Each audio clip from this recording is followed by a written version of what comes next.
Ah bah bonjour mesdames, alors très heureux de vous retrouver, voilà, ça fait quelques temps qu'on ne s'est pas revus. Alors je rappelle qu'on est ici dans le 19e, hein, c'est ça? On est au séminaire SEM 19 qui se trouve aux 4 rues de Thionville, donc toutes les femmes qui sont intéressées à participer au cours tous les mercredis matins, hein, de 11h, bah en fait ça démarre tout plus tôt, ça commence à 10h? À 10h. De 10h jusqu'à 16h? Jusqu'à 15h45. 15h45 et 19h pour celle qui veut rester. Alors, Parachat Shmini, on est à la fin de la Parachat de Shmini, celle qu'on a un chômage devant elle. Alors, on est dans le 11e chapitre, on est pasouk même Gimel. C'est marqué Al Teshaketsu et Nafshotechem. Alors, Al Teshaketsu et Nafshotechem, Sheketz, c'est souillé, c'est dégoûtant. Ouais, donc, ne souillez pas on va dire Nafshotechem, vos âmes. Hein, le Nefesh c'est la conscience. On dit que c'est la personne, mais en fait, il y a des termes pour dire dans la Torah, la personne, on dit Ish, Isha. Ici, c'est marqué Nefshotechem, donc on parle des consciences humaines. Ou Bechol Sheretz, Shoretz, à l'arrêt de toute reptile, qui Shoretz, à la qui Shoretz. Velot et Tameu Baem. Ne vous rendez pas impur par eux. Menit Metembam, et vous vous rendrez impur par eux. D'accord? Velot et Tameu, donc ne pas faire l'action de se rendre impur. D'accord? Et aussi de ne pas être rendu impur à cause d'elle. Alors, on va peut-être s'arrêter déjà. Est-ce que vous imaginez, parce que quand on regarde un peu les lois des aliments interdits dans la Torah, ouais, on parle de ma'achalot asurot, ouais, des aliments interdits. Ouais, ma'achalot asurot, c'est des aliments interdits. On n'a pas le droit de manger, je sais pas moi, des écrevisses, voilà, des escargots, c'est interdit. Mais pour dire qu'elles sont interdites, on a dit qu'elles sont impures.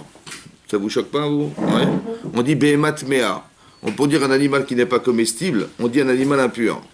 Pourquoi dire impur pour dire qu'il n'est pas consommable? C'est bizarre. Ouais. Oui, et là c'est marqué des termes de Toum'a. Il y a des termes d'impureté. Quand on ne mange pas kasher, on se rend impur. Oui. Velot etam ou baem, ne vous rendez pas impur. Pourquoi de manger? Qu'est-ce que c'est que l'impureté que provoque le fait de ne pas manger des aliments kasher, des aliments qui sont ou permis ou interdits? D'accord? Voilà. Comment c'est possible que ça rende impur de consommer des aliments interdits? Impur, c'est quoi l'impureté que ça engendre chez la personne? Qu'est-ce que ça veut dire? C'est quoi cette touma? Velot nitmetemba. Mais l'agma dans Yuma d'Aflametet, elle dit ne lis pas venit metembam, vous vous rendrez impur, mais metamtem bam, vous vous boucherez avec. Ouais? Oui? La tim touma lève, c'est boucher le cœur. Ben non, ça rend pas plus idiot. Ouais, les tamtem libo. Mais ça rend. C'est mettre sa bouche le cœur à ce qui est spirituel. Ce qui est intéressant, c'est qu'on voit l'influence que peut avoir la consommation des animaux interdits, des aliments interdits dans la Torah. C'est metamtem libo shalabdam, ça veut dire que ça bouche le cœur de l'homme. Ça rend pas plus idiot, mais ça bouche spirituellement la personne. Ça l'empêche d'avoir des réflexes, d'avoir des sentiments plus portés, plus poussés à pratiquer la Torah. Kiani Hashem Elokechem, car je suis votre Dieu. Vikdashtem, Vidkadashtem, et vous sanctifierez. Donc à l'inverse de Vinit Metembam. Alors là, Vidkadashtem, vous vous sanctifierez. Vitem Kedoshim, et vous serez Kadosh. Donc le fait, on voit que si on consomme, on sera impur. Et si on se refuse à consommer, Vidkadishtem, on se sanctifie par le fait de se refuser à manger ce genre d'aliments. Donc ça a un effet inverse. Vitem Kedoshim, vous serez Kadosh. Pourquoi vous serez Kadosh? On dit Hachem qui Kadosh Ani. Parce que je suis Kadosh. D'accord? Ça veut dire qu'en fait, on a besoin de se refuser à manger de ce genre d'aliments. Vous savez pourquoi? Parce qu'il faut être Kadosh, parce que Hachem l'est. Qu'est-ce que ça vous inspire, ça? Il faut être Kadosh. Vous savez pourquoi? Kadosh, ça veut dire qu'il faut être capable de se séparer de ce qui nous est interdit par la Torah. Parce que de cette manière, on va se sanctifier, on va devenir Kadosh. Oui. Et ce choix-là nous permettra de le faire parce qu'Hachem, il est Kadosh. Comme c'est que l'objectif, c'est quoi? C'est de se rapprocher de lui. Et c'est impossible si on ne lui ressemble pas. Vous avez compris ça? Oui. Donc ça veut dire qu'on doit manger kasher, autant qu'on doit se refuser à faire des choses qui sont contraires à la Torah. Parce que si on veut se retrouver un jour avec Hachem, ça veut dire si on va avoir peur de notre futur, ben, il faut être capable d'être comme lui. C'est-à-dire de pouvoir se retenir, de consommer ou vivre des choses interdites, autant qu'on soit capable de pratiquer la Torah. D'accord? Donc c'est ce que dit le pasuk. Velot etam ou et nafshoterem, ne rendez pas pour vos nefashot, vos consciences. Bechol asheret, ça remet à la reste pour tout, à cause de tous les reptiles qui sont remesses, c'est-à-dire qui rampent sur la terre. Qui ani Hachem, car je suis Hachem, dit continue le verset. Amé ale etrem beretz Misraim. Je vous ai fait monter du pays d'Égypte. Liot lachem Elokim, pour être pour vous un Dieu. Elokim veitem kedoshim kedoshanu, et vous serez ainsi saint parce que je suis kadosh, parce que je suis kadosh, je suis saint. D'accord? Ça veut dire qu'en fait, on nous expliquait que l'objectif de la sortie d'Égypte, ben, c'est d'accepter et d'être kadosh. Voilà. Et ces saintetés-là, elles nous permettent à nous d'avoir ce recul et pouvoir se permettre de ressembler à Hachem de cette manière. D'accord? Alors je vais vous lire Rashi, pour vous montrer l'importance et d'un côté la gravité de ce que ça représente. Alors c'est marqué dans le passouk, c'est marqué Al Teshaketsu, donc ne vous souillez pas. Be'achilatan, dit Rashi, par la consommation de ces aliments. Shari Katou benafshotechem, parce qu'il est marqué Kikti benafshotechem, ve'en shakutz nefesh bamaga, velo metamu be'achilatam. Donc on voit bien qu'on ne se rend pas souillé par le fait de toucher. Ouais. D'accord. Et non plus, on ne doit pas toucher ces aliments, donc ce sont des cadavres d'animaux, autant que on ne doit pas les consommer, parce que ça a une influence sur le nefesh, sur la conscience humaine. D'accord. On ne se rend pas compte, nous, c'est-à-dire on ne se serait jamais imaginé si la Torah ne nous avait pas interdit de consommer, je sais pas moi, des écrevisses, des escargots, du cochon, toutes ces choses-là. Ouais. Que ça aurait pu avoir une influence sur nous, n'est-ce pas? On n'aurait jamais pu croire une chose pareille. On voit que ça, oui, une influence. Pourquoi? Alors après, on va essayer d'expliquer pourquoi ça, oui, une influence sur nous, en particulier sur nous, les Juifs. Alors dit Hachem, et vous rendrez impur à cause de ça, parce que si vous vous rendez impur, dit Hachem, à cause de ça, Afani metame trem ba'olamaba. Moi aussi, je vous rendrai impur. Si vous vous rendez impur dans ce monde, dit Hachem, en consommant ce genre d'aliments, moi aussi, de mon côté, je vous rendrai impur dans le monde à venir, dans le monde futur. Ça veut dire qu'on voit que c'est clair que Kedoshim Tiyu, soyez Kadosh, parce que je le suis. Ça veut dire qu'on ne pourra jamais se retrouver en présence d'Hachem et ressentir la présence d'Hachem dans le monde futur dès l'instant où on est capable de s'alimenter de cette manière. Donc c'est ce que dit Hachem, si vous mangez ça ici, alors moi aussi je serai obligé, entre guillemets, de vous rendre impur dans le monde futur. Kiani Hachem Elokechem, car je suis Hachem, Keshem Shani et Kadosh, dit le Rashi, parce que de la manière que moi je suis Kadosh, ouais, Shani Hachem Elokechem, et Kadashtem Kitchu et Tatzmechem Lemata. Donc ça veut dire que vous avez le devoir de vous sanctifier sur terre. Ouais. Maintenant on va peut-être faire une petite parenthèse. Est-ce que vous savez ce que c'est que la Kedusha? Bah, pas la traduction en français, hein, je veux savoir. Vous savez ce que c'est que la Kedusha ou pas? Oui, c'est quoi? De séparer. D'accord. Alors c'est vrai que c'est mon frère qui vous a dit ça?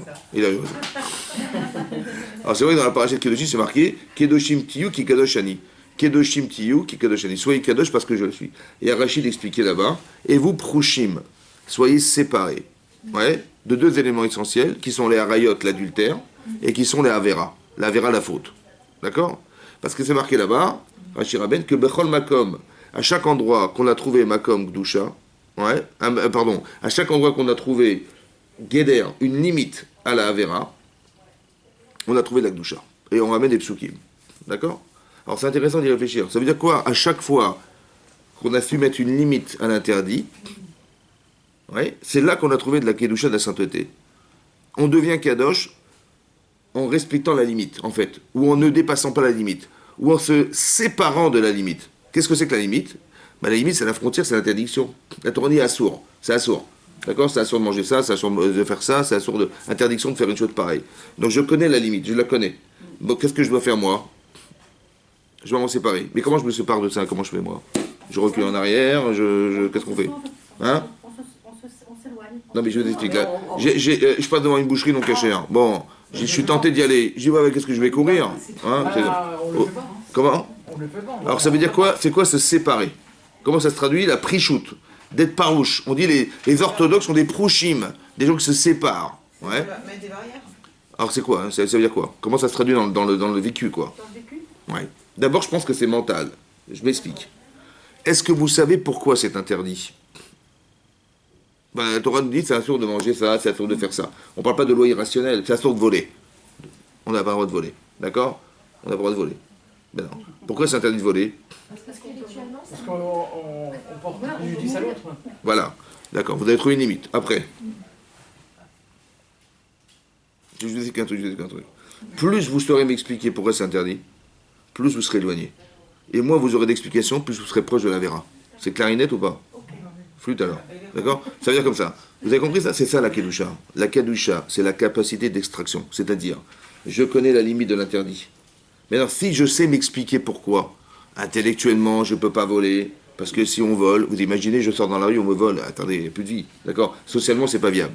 À part ça, vous savez, moi, quand je vole, je me dis, je suis pas fier de moi, parce que bon, c'est pas quelque chose que j'ai gagné moi-même. Et donc, j'ai honte de porter un truc que j'ai volé. Ok. À part ça, bon, ben, si je vole, c'est qu'Hachem, c'est pas un bon comptable entre nous. Ça va, il s'est trompé de ma fiche de paie, il manquait des zéros, et comment je vais pouvoir survivre avec le peu de zéros que j'ai dans ma fiche de paie? Je suis obligé d'aller voler les gens. Donc Hachem, il ne sait pas compter, d'accord? Donc je remets en cause Hachem, etc., etc. Vous avez compris? Mais qu'est-ce que je suis en train de faire? Ben, je suis en train de vous expliquer émotionnellement et intellectuellement qu'est-ce qui fait que je vole pas. D'accord? Parce que pour transgresser ce que je sais et ce que je ressens, il faut traverser tout ce que je me suis interdit de faire. Donc je me suis séparé du vol une fois en disant que je ne pourrais jamais voler quelque chose parce que je ne suis pas fier de le porter.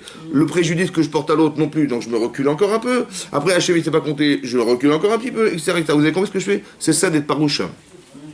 La prichoute, la séparation qui nous sépare de la faute, c'est est-ce que vous avez mentalement compris pourquoi c'est grave? Et plus vous avez argumenté, et plus ça vous est simple, ça vous est facile de vous en séparer. À la fin, vous direz, mais je peux pas. Ou quand vous verrez des gens voler dans la rue, vous direz, mais ils sont fous. Vous direz, mais c'est insupportable de voir des gens pareils, ça va? Parce que vous avez construit, un, des raisons qui justifient le fait de ne pas le faire, et deux, vous avez émotionnellement, humainement, été capable de ressentir que ça ne se fait pas. Et donc ça vous permet de vous reculer et de vous refuser à vivre, ça va? Ça s'appelle quoi ça? Ça s'appelle quoi ça? Juste fini, ça s'appelle quoi ça? Ce que je fais là. Qu'est-ce que j'ai fait? Hein? Ça s'appelle la Gdusha. Fune ou là? C'est ça la Kedusha. Vous avez compris? Hein? Non, d'avoir compris pourquoi je me sépare. D'accord? Parce que je peux pas. Etc. etc. Donc qu'est-ce que j'ai fait en fait? Mais là, c'est ça que je vous expliquer. La limite de l'interdiction, si je suis proche de la limite, je suis proche de l'interdit. Si vous me dites c'est sûr parce que c'est marqué dans le Torah. Alors vous avez, il suffit d'avoir une petite épreuve ou un problème financier n'importe où. Je dis, écoutez, c'est bon, la Torah j'ai oublié, je vais aller voler. La limite est proche, vous comprenez, je suis proche de la limite, c'est ça qui est grave. Je n'ai pas de Kedusha, je n'ai pas de recul, c'est ça la Kedusha. Donc la Kedusha, c'est la capacité mentale, émotionnelle de pouvoir se séparer de l'interdit. C'est comme ça qu'on se sépare, c'est comme ça qu'on s'en éloigne. On n'a pas couru derrière, on n'a pas couru en arrière, c'est pas ça. S'éloigner, ça veut dire, est-ce que dans votre tête, vous êtes loin d'imaginer que vous allez transgresser? Mais cette capacité d'être loin d'imaginer que vous allez transgresser, c'est ce que j'appelle la Kedusha. C'est ça Kedushim Tiyu, ça va? Et plus vous êtes équilibré, et plus vous en êtes loin, et plus vous êtes proche d'Hachem. Oui, madame. Oui. L'ensemble des produits interdits, Oui. comment on peut le savoir? Parce qu'il y a beaucoup, même si... Allez, alors, on va prendre un petit stylo. Non, je rigole. Vous avez la liste dans la paracha. Vous avez la paracha de Shemini à la maison. Vous regardez en français, vous allez voir tous les animaux. Je ne sais pas citer les animaux, mais tous les animaux qu'on ne peut pas consommer. Il y a des règles, il y a des lois qui sont... bien sûr, il faut que ce soit des animaux domestiques, ouais, ou bien sauvages, mais qui ont les sabots fendus et qui ruminent. Ça va? Par exemple, vous avez des animaux domestiques comme la vache, ouais, donc elle a des sabots fendus, elle rumine. Mais si elle a des sabots fendus, elle ne rumine pas, ouais, ou bien comme le chameau, ou bien comme le cochon qui a les sabots fendus mais qui ne rumine pas, il veut dire voilà, je vous montre, je suis cachère. Voilà, ouais. Que dans ce cas-là, on ne peut pas le consommer parce ouais. Mais il faut absolument des critères. Ou bien dans les poissons, qu'il faut qu'ils aient des écailles et des nageoires. Et l'ensemble, où est-ce qu'on trouve l'ensemble? Il y a beaucoup. Dans la règle, elle est dans la Torah. Et après, vous regardez, il y a des noms cités dans la Torah d'animaux qu'on ne peut pas consommer. Ouais, des reptiles, des animaux sauvages, des volatiles sauvages qui sont interdits de consommer. Non, mais si on fait une catégorie, le tralavi par exemple, Ouais. mais il y a beaucoup. Très bien. À part ça va? Pardon? À part ça. Alors Hachem. Non, je ne vais pas vous faire la liste, je ne l'ai pas la liste. Mais c'est ça. Il faut essayer de rechercher. Vous allez chercher, vous allez trouver. Bien Hachem. Ça va? Mais bon, c'est pas. Vous avez déjà la liste de la paracha, et à part ça, vous avez les critères qui permettent d'être consommés des animaux cachers et pas cachers, vous avez les critères. Sinon, vous allez dans une boucherie cachère, il n'y a pas de problème. Maintenant, vous avez compris que déjà, ce qui est important de comprendre, c'est que c'est ça la Kedusha. D'accord? Veit Kadishtem, il y a un travail personnel à faire derrière. Veit Kadishtem, vous serez sanctifié. C'est ça qu'il faut faire. Et c'est comme ça qu'Hachem, il est aussi. Il est parouche. Quand on dit dans la tfila, on fait la Kedusha dans la Hamida, n'est-ce pas? On dit Hachem, il est Kadosh, Kadosh, Kadosh. Ça veut dire quoi? Trois fois. Voilà. Il n'est pas une fois, il est trois fois. Il est Kadosh. Vous savez ce que c'est qu'être Kadosh, déjà pour vous-même? Eh bien, Hachem, il est encore Kadosh. Et même dans ce que vous imaginez qu'il est, il est encore Kadosh. C'est-à-dire qu'il est tellement séparé de la bêtise humaine. Ça va? Ou bien, quand on parle d'Avera, c'est de la bêtise. C'est de l'enfantillage. Quand on voit toutes les interdictions de la Torah, vous voyez, la Torah nous interdit, ça veut dire qu'on a souvent expliqué que l'interdiction de la Torah, quand la Torah nous interdit, ça veut dire que c'est des choses qui n'ont pas d'avenir. C'est quelque chose que vous ne pouvez pas faire toute votre vie, c'est pas possible, c'est interdit. Donc on va se rendre compte que humainement ça ne se fait pas, et religieusement non plus. Ou on s'éloigne d'Hachem, quand sur les lois irrationnelles, on nous dit interdit, donc je respecte, j'ai la confiance en Dieu, que c'est une chose que je ne vais pas vouloir. Mais tout ça parce que j'ai envie de me retrouver avec lui un jour. Ça va? On n'est pas sorti d'Égypte simplement pour nous rappeler qu'on était esclaves en Égypte, on est sorti d'Égypte pour accomplir la mitzvah, pour être libre de pouvoir le faire. C'est pour ça que Hachem, il a été obligé, pendant la mer Rouge, de détruire les soldats et les Égyptiens qui étaient présents. Pourquoi? Parce qu'on s'est sauvés comme des esclaves. Il ne faut pas être soumis. Ouais. Ben, cette soumission, j'ai encore l'ombre, quand je sors d'Égypte, je suis encore l'esclave qui sort d'Égypte. Je ne suis pas un homme libre, en fait, je suis encore l'esclave. Je sais que je suis un esclave. Mais pourquoi? Parce que je sais que Paro, il peut toujours revenir et me rattraper. Et donc j'ai l'ombre de Paro qui me suit. Ça va? Qu'est-ce que fait Hachem? Eh bien, il fait en sorte que Paro, il va désirer bizarrement de vouloir nous pourchasser. Il va se retrouver dans la mer Rouge, d'accord? Hachem va voir la mer, et on verra que la mer va se retourner contre eux. On verra Met Al-Sefatayam, et dire c'est bon, on est libre, on a fait la Shira. Mais il fallait qu'on soit libre mentalement, vous comprenez? C'est ça la liberté. C'est pas seulement d'avoir des chaînes aux pieds et de les casser, c'est d'être mentalement libre. Mais non, l'interdiction, elle nous enferme. Comment on dit s'enfermer en hébreu? Lisgor. Mais assour, ça veut dire aussi fermé. Ça va? Assour. On dit bet à assourim, c'est une maison de prisonnier. On dit matir assourim dans la tfila. Ça veut dire quoi matir assourim? Des prisonniers. Donc assour, c'est prisonnier aussi. Indépendamment de ce fait que ça soit interdit, c'est prison. Ça veut dire que quand je me permets de consommer des choses interdites, ouais, je m'emprisonne comme s'il y avait une forme d'addiction au fait de consommer. Quand on fait une avéra, ouais, on sait pertinemment, c'est marqué dans les Perkei Avot, dans les maximes des pères, que Avera, Goret, Avera, une faute en entraîne une autre. Mais c'est pas mécanique. Vous avez compris ou pas? C'est pas j'ai fait 3 fois, je vais recommencer. Non. C'est quoi? Mais c'est que. Hein? Ben, le désir. Dans la Avera, il y a quoi dans la Avera? Pourquoi j'ai fait la Avera? Parce que j'avais envie. Ça va? Au début, j'ai dit Hasve Shalom. Hein, parce que j'ai dit, je regrette. Bon, la deuxième fois, j'ai dit Hasve Shalom. Bon. La troisième fois, j'ai dit, mais pourquoi pas? Et à la fin, j'ai dit, mais ils sont fous les religieux. Mais vous avez compris, mais comment au départ c'est devenu interdit, après ça devient une tolérance. J'ai dit, mais ils sont fous les religieux, mais qui nous interdit n'importe quoi? Ils sont malades. Mais d'où c'est venu? Au départ, c'était interdit, après ça devient carrément permis. Mais comment c'est possible? Comment hier, c'était là, et aujourd'hui c'est là. Vous avez compris comment c'est possible? Mais c'est dans le cerveau. Ça veut dire pourquoi c'est dans le cerveau? Parce que dans la Avera, il y a pas que c'est pas neutre une Avera. Une faute n'est pas neutre. Il y a le désir qui l'accompagne. Et on est pénétré du désir de la faute. C'est ça que ça veut dire. C'est ça la Touma. Vous avez compris maintenant? C'est quoi la Touma? C'est quoi l'impureté? C'est l'incapacité de réagir à une situation. Ça va? Ou bien c'est transformateur de s'accrocher à l'interdiction plutôt que de s'en éloigner. La Tahara, c'est l'inverse. Voilà. La Kedusha, c'est l'inverse. La Kedusha, c'est la capacité d'extraction. Et la Touma, l'impureté, c'est la capacité de pénétration. C'est-à-dire que je suis dans la faute. Maintenant, ce qui est un chidush gadol, ce qui est un grand chidush, c'est-à-dire ce qui est innovant, c'est que c'est pas seulement comportemental.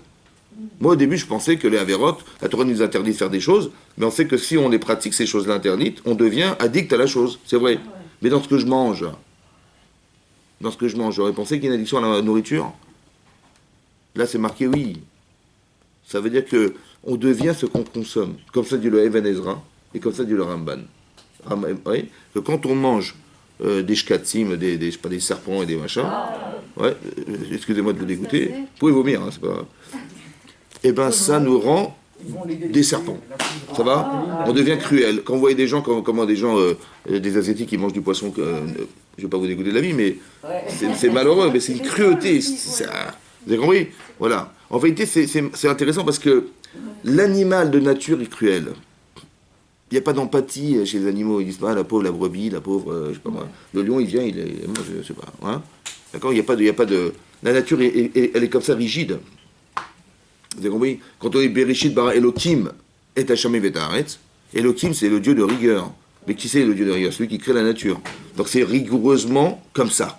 Ça veut dire que sur le plan mathématique, c'est que la Lune, elle ne va pas se barrer, d'accord? Si vous allez sur la Lune, elle ne va pas bouger la Lune, d'accord? Si un type il roule trop vite sur l'autoroute et qu'il dérape, il y a un platane, le platane va dire oh, pardon, on va se pousser, il va se pousser, il va laisser passer. Non, c'est rigoureusement bien placé, ça ne bouge pas. Ça va? C'est Elohim, ça. Ça veut dire que la nature, elle est créée par Hachem Elohim.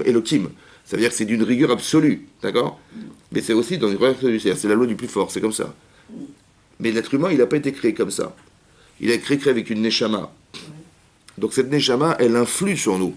Ouais, cette bonté divine, la bonté qu'on a en nous, elle vient d'Hachem, elle vient de la neshama. Le bon sens, ça vient d'Hachem. La rachmanout, elle vient d'Hachem. Encore faut-il créer ce lien avec la neshama. Comment je crée le lien avec la neshama? Comment je fais? Quand je pratique la Torah. Quand vous faites des mitzvot, ouais, vous diminuez ce désir. Parce que qu'est-ce qui se passe en fait? Comment je vais changer ma vie, moi? Ouais, on dit tu fais des mitzvot, tu vas changer ta vie. Comment c'est possible? Ouais, vite kadishtem, vitem kedoshim, c'est extraordinaire. C'est-à-dire que vous allez faire une mitzvah, et sans vous en rendre compte, vous allez mettre la kedusha en vous. C'est un truc de fou, quoi. Parce que l'inverse aussi est vrai, c'est-à-dire une avéra, c'est ça qui m'a dit. Si vous ne mangez pas cachère, j'ai dit, je suis obligé, Hachem, je suis obligé de vous entamer au Lamaba. C'est-à-dire on ne pourra pas avoir accès. Ça veut dire comme si quand on arriverait à on arrive au Lamaba, on ne sent pas le désir d'y être. Vous avez compris? C'est un truc de fou, quoi. Ouais. On dit, mais qu'est-ce que je fais là? Voilà, qu'est-ce que je fais là? Je vois des barbus partout. Mais ça, c'est la Touma, ça. C'est la Touma, c'est-à-dire qu'on se sent complètement étranger à ce qu'on veut. C'est impur. On a expliqué une fois que c'est quoi la Touma? La Touma, l'impureté. Oui, on a expliqué une fois, dans le ventre de votre mère, on a dû vous dire aussi, que ce qui est impur, c'est ce qui a disparu. Vous avez vu que l'état d'impureté, c'est l'état de mort. Oui? C'est-à-dire que quelqu'un qui décède, il est à vie à votre Atouma, il le perd des pertes dans la pureté, celui-là. Ouais. Celui qui le touche, il devient Av, il devient père, celui qui le touche, il devient Rishon. Ouais. On voit que quelqu'un qui dort, il est 1/60e de la mort, il devient impur, il faut se laver les mains le matin. Oui. On voit que quand on faute aussi, on devient impur. C'est marqué dans le Midrash Rabbah, dans la Parashat Shemot, c'est marqué là-bas, que quand Paro, il s'entêtait, monsieur, à devoir, à s'empêcher de nous sortir d'Égypte, oui, Hachem a dit il a dit, Atam etame et tatzmecha, en français ça veut dire tu te rends impur, toi-même, Anim osif lecha, je te rajouterai sur toi, Tum'a al Tumatra, de l'impureté sur la tienne. Comment il a rajouté, Hachem, comment il a rajouté?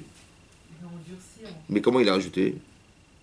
Quand Moshe et Aaron ils ont été le voir, en lui disant, écoutez, si ça ne vous dérange pas de libérer les d'Israël, ils sont esclaves, voilà, on voudrait partir à 3 jours de marche d'ici. Il dit, comment? Vous avez le temps de réfléchir? Hein, vous avez le temps de réfléchir? Je vais vous rajouter du travail. On va vous rajouter la paille. Vous avez vu ce qui s'est passé? En fait, son entêtement, c'est son impureté. C'est quoi l'impureté? C'est l'indifférence à l'autre. C'est ça la Touma. Vous avez compris? La Tara, ça aurait été, c'est quoi la pureté ou la Kedusha? Ça aurait dit, mais bien sûr, évidemment, que vous n'avez rien à faire esclave ici. Évidemment. Parce que moi-même, j'aurais jamais voulu l'être, autant que j'aurais jamais voulu que ma famille soit esclave en Égypte. Et bien évidemment, vous allez tous sortir. Ça, c'est la Kedusha, ça. Ouais. C'est le recul du rapport humain à la situation. Mais celui qui n'a pas de recul, qu'est-ce qu'il pense? Il est dans son intérêt personnel. Donc il va dire, mais vous rigolez ou quoi? Mais vous avez le temps de réfléchir, mais je vais vous rajouter du travail. Je rajoute de l'impureté sur l'impureté, vous avez compris? C'est-à-dire que si la personne s'entête, il y a une provocation extérieure qui devrait l'amener à faire teshuva, à se remettre en cause, mais qui peut être provocatrice à l'inverse de se rendre encore plus tamé. Ça veut dire quoi tamé? Ça veut dire que plus encore inconscient, voilà. Plus indifférent. Ouais. C'est comme quelqu'un qui est mort, vous pouvez le parler, il ne vous répond pas. Ça va? Il est inconscient, il est sans but, il est sans objectif, sans rien, zéro. Vous avez compris ce qui se passe? C'est ça la Touma. L'exemple qui est donné dans la Torah, c'est d'expliquer qu'il y a un état de pureté et d'impureté. Si vous évoluez, vous devenez pur, vous devenez kadosh. Et si vous régressez, vous devenez inconsciente, vous devenez indifférente, insouciante, etc. Ça, c'est de la Touma, ça. Vous avez compris ça? C'est ça. Et bien ça se retrouve dans les animaux. Et ce qui se retrouve dans l'animal, si je le consomme, je deviens l'animal. Quand c'est que je nourrissais en moi quelque chose qui existe chez moi. Qu'est-ce qui existe chez nous? On a un corps et on a une neshama. Qu'est-ce que vous voulez nourrir? Hein? Alors, ça dépend. Si je mange kasher, je suis kadosh. Mon corps, il ressent la kedusha. C'est un truc de fou. Hein? Et donc, ça permet à ma neshama de s'exprimer. Et si je mange pas kasher, Mon corps, il ressent la partie animale qui est prioritaire sur le... Et ça va m'empêcher de faire des mitzvot. Ça va empêcher ma neshama de s'exprimer. Maintenant, pourquoi c'est comme ça? Parce qu'entre le corps et la neshama, il y a ce qu'on appelle le nefesh. Le nefesh est la conscience humaine. Il y a marqué Vetamu et nafshotechem. C'est pas le corps qui devient tamé, hein. C'est le nefesh, la conscience qui devient tamé. L'inconscience, ou bien la différence, c'est un sentiment qui est construit, qui est provoqué par le fait de mes agissements. Vous avez compris? Quand vous réfléchissez, quand vous vous parlez, quand vous faites échouva, qu'est-ce que vous faites? Vous agissez sur votre inconscient ou sur votre conscient. Oui? C'est marqué dans la Gemara dans Brachot, Dafnouné, que si quelqu'un fait des cauchemars, c'est mieux que de faire des bons rêves. Pourquoi? C'est comme ça. On est mamie, c'est comme ça, c'est la Torah qui... Non, en fait, pourquoi c'est bien? Parce que Rachid explique, parce que la personne va faire teshuva. Le réveil. Ah ouais, c'est ça. Réveil, ça déchire. Il y a deux façons de se réveiller, soit avec un réveil, soit avec un cauchemar. Il y a deux façons. Avec des épreuves, on se réveille avec des épreuves. Exactement, mais qu'est-ce que ça veut dire? Pourquoi c'est dans le rêve? Parce que le rêve, il est révélateur de l'inconscient. Il y a une souffrance inconsciente que je n'ai pas envie d'y penser. Tu vois? L'inconscient, il va jouer sur le conscient. Alors, quand le corps est en sommeil, Ouais. donc il n'y a pas de réactivité du corps sur le nefesh, la conscience, Ah ouais. c'est en sommeil, alors ça peut sortir. Et donc ce qui fait défaut de ce qu'un homme ou une personne veut refuser de savoir ou d'entendre, ça va ressortir à ce moment-là. Ça vient soit par la souffrance, soit par le rêve. La souffrance, c'est quoi la souffrance corporelle? La personne, elle souffre, donc elle relativise, elle n'a plus envie de se retenir de... Alors le émet, il va ressortir. Vous avez compris? Autant que dans le sommeil, la personne dort, donc il n'y a pas de confrontation entre la réalité et la conscience, et bien le émet, il ressort. La vérité ressort, et la personne qui est en souffrance intérieure, elle le saura à ce moment-là. Elle dit, ah, j'ai fait des bêtises, et c'est le rêve qui va être la partie imaginaire de cet inconscient qui va se révéler à l'homme, et donc on va faire teshuva. Donc c'est mieux de le savoir que de ne pas le savoir. Vous avez compris ça? Vous avez compris ça? C'est ça le sens du rêve. Mais quelque part, c'est comme si quelque chose qui est une sorte de défaut qui va m'empêcher d'arriver au Lamaba, qui doit être révélé chez l'homme pour qu'on lui permette de retrouver Hachem. Ça va? Vous avez compris? C'est ça le sens du rêve. C'est pareil. Donc on voit que on peut influencer sur soi dans les deux sens. On peut perdre ou on peut gagner le monde futur. D'accord? C'est pas qu'on est puni. Les gens, je sais pas comment vous avez expliqué ça, peut-être dans le Talmud Torah. Ici, vous faites de la vérote, Dieu il est méchant, il va vous punir. Hein. Ça va? Et sinon, il va vous récompenser. C'est ça qu'on a dit. Bon, vous avez dit ça, je vous rappelle. En vérité, ça n'a rien à voir. Ça va? En fait, l'idée, c'est de comprendre que ce que vous êtes, c'est ce que vous avez, c'est votre CV, en fait. Votre Kedusha, c'est votre CV. Si vous avez réussi, ouais, alors Hachem, il dit super, tu vas y aller. Quel niveau de CV vous avez, c'est votre niveau de la. C'est-à-dire que le mérite d'être au monde futur, c'est le mérite d'être. Vous êtes Kadosh, vous n'êtes pas Kadosh. C'est ça. D'accord? Vous êtes Sniout, pas Sniout. Vous avez compris pourquoi? Il y a des gens qui n'ont rien compris, mais d'une perruque, maintenant ils n'ont rien compris pourquoi. C'est pas pourquoi, c'est comme ça, il faut faire la religion. J'ai compris, mais est-ce que tu as compris ce que c'est que la pudeur? Est-ce que tu as compris ce que ça veut dire? Alors, quand tu as compris, c'est plus facile. C'est ça la Kedusha. Vous avez compris? Mais si tu n'as pas compris, tu dis, oui, c'est comme ça, marqué, il faut faire comme c'est marqué. C'est dommage, parce que bon, après, c'est le niveau, mais c'est dommage de ne pas avoir cette Kedusha-là, la compréhension, la capacité de pouvoir se dire. Vous avez compris? Combien tu dois avoir de rapport à la valeur humaine? Bah, ta Kedusha, c'est ton investissement personnel. Combien tu t'investis avec les gens? Je sais pas, quand vous voyez, je sais pas moi, Paro va dire à Myriam et à Yocheved, écoutez, les enfants qui naîtront, vous les tuerez. Pardon? Oui, vous les tuerez. Mais j'ai pas compris, mais c'est horrible ce que vous me demandez. En tant que femme, c'est horrible, et en tant que sage-femme, c'est encore pire. Mais combien de Kedusha il faut avoir pour dire non? Vous avez compris ça? Combien tu respectes la valeur humaine? Combien tu respectes ce que tu fais dans ta vie? Tu dis, mais moi, mon métier, c'est d'être sage-femme. Voilà, je gagne ma vie comme ça. Je dis, mais si on te demande de tuer un enfant, je dis, écoutez, j'ai pas le choix. Qu'est-ce que je vais faire? Mon métier s'arrêtera là lorsque je vais mettre ma vie en cause. Ou il y a des gens qui vont dire, non, mais mon métier, j'ai choisi ce métier parce que c'était un bonheur de permettre à une maman d'être mère de famille. Ça va? Et comment je vais pouvoir contredire cette valeur-là? Vous avez compris? C'est ça la Kedusha. C'est la valeur intègre, c'est ça la Kedusha. La Kedusha, ça va se traduire par la spécificité des choses, pas la sanctification. La Kedusha, c'est ce qui est spécifique. Il y a quelque chose de spécial. Un Sefer Torah, spécial. Qu'est-ce qu'il y a de spécial? Il y a le nom d'Hachem, il y a les messages d'Akadosh Baruch Hu. C'est une grande Kedusha, ça. C'est une grande spécificité. Ça va? La Kedusha, c'est ce qui est spécial. Et c'est ça qui se sépare de ce qui n'est pas sacré. Vous comprenez? On dit sacré, pas sacré. Non. C'est qu'est-ce qui est spécial et qu'est-ce qui l'est moins. Hachem dit ça, c'est spécial. Ça va? Ça, tu touches pas. Ça, tu touches oui. Ça, tu manges oui. Ça, tu... Vous avez compris? Voilà. La Kedusha et la Touma.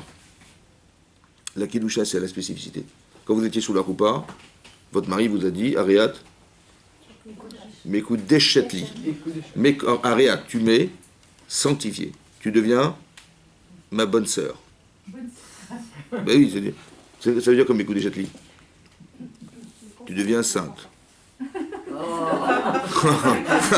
mais pour moi, tu es ma sainte.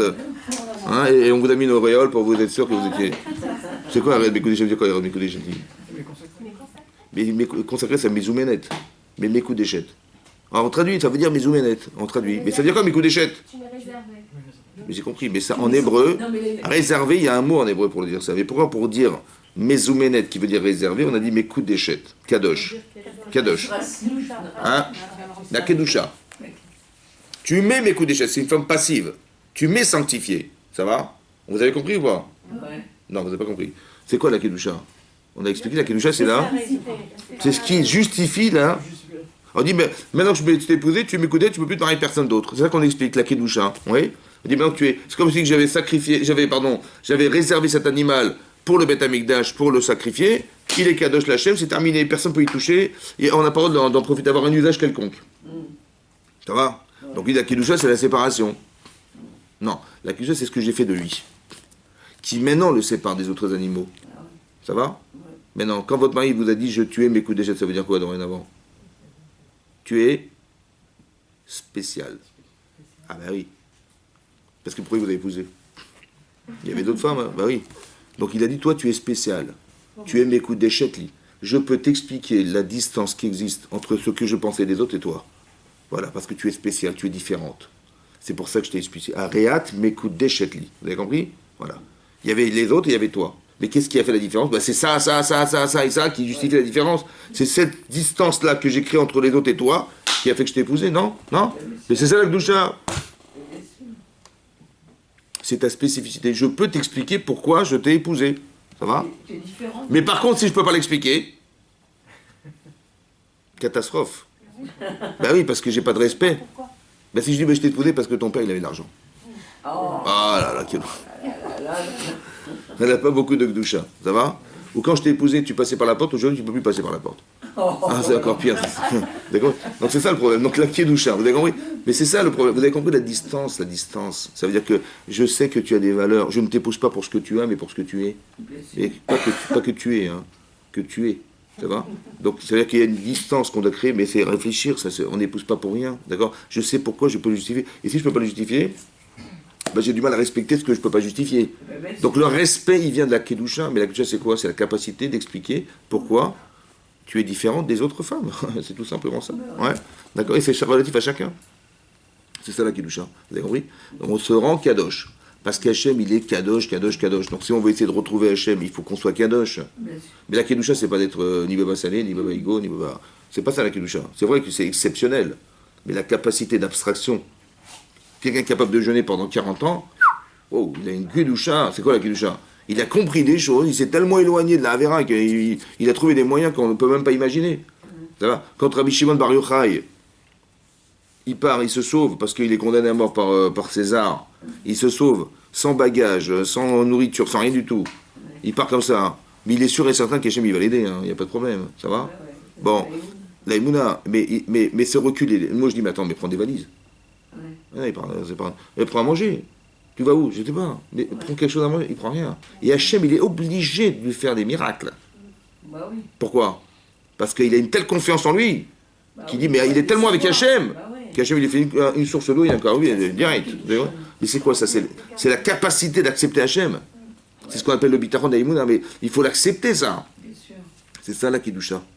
Et quand il arrive là-bas, d'accord, il a dit à son fils, comment on va faire la prière? Avec des vêtements qui risquent de s'user et de se salir.